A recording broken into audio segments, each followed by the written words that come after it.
If you cannot provide pennies as change, you will need this function.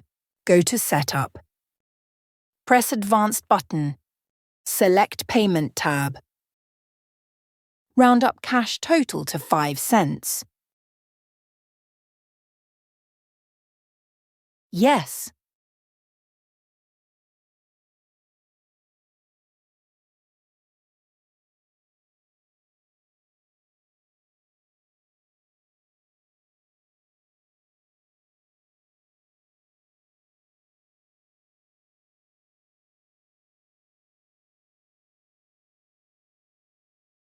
Change is rounded to the nearest 5 cents, so you don't need pennies.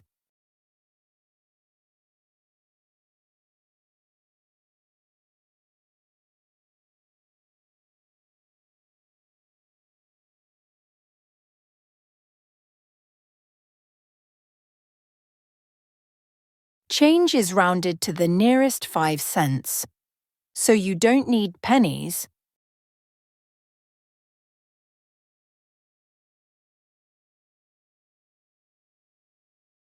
The rounded change amount is also displayed on the customer-facing display.